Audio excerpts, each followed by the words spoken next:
sera mieux. Voilà. Salut Sadio, j'espère que tu vas bien. Moi ça va, hein. Je suis au Canada en fait, je suis même pas en Afrique. Donc tout va bien, c'est des trucs, des conneries qu'ils racontent sur Internet. Ok, merci beaucoup, t'inquiète, merci. Comme vous l'avez entendu, Sadio Morel Kanté recommande à Tikenja de fuir le Mali pour trouver refuge en Côte d'Ivoire, entre guillemets notre pays, affirme-t-elle, s'il a des problèmes avec les autorités maliennes. Elle lui garantit que le pays du tyran Ouattara est le seul endroit où il pourra trouver sécurité et protection jusqu'à la chute de ceux qu'elle appelle avec mépris, et je la cite, ces gens-là, c'est-à-dire les autorités de transition au Mali. Quant à Sadio Morel Kanté, elle n'est pas inconnue du microcosme politico-médiatique.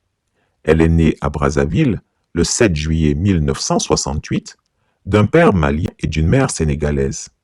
Elle se revendique de nationalité congolaise car elle a grandi à Brazzaville. Elle est devenue journaliste, mais pas n'importe quelle journaliste.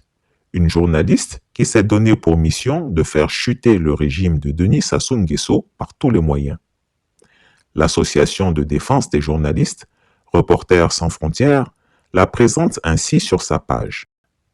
Les faits ayant justifié son expulsion sont consommation de drogue, troubles à l'ordre public et séjour irrégulier.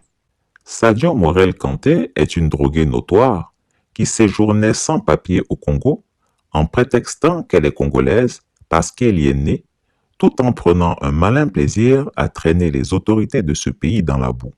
Celle que ses confrères appelaient la Jeanne d'Arc congolo-malienne a été prise la main dans le sac en train de faire payer la facture de ses consommations dans les restaurants chics parisiens par des ministres congolais. Elle est également suspectée de recevoir des paiements de la société minière Sundance, basée en Australie, appartenant à Denis Christel Sassou Nguesso dit Kiki. Elle est donc totalement discréditée au Congo. C'est à ce moment qu'elle a choisi de devenir malienne et de tout faire pour s'offrir une vie de riche en rejoignant l'opposition de ce pays. Elle dit, et je la cite, « Notre pays, la Côte d'Ivoire ». Mais elle n'est pas ivoirienne.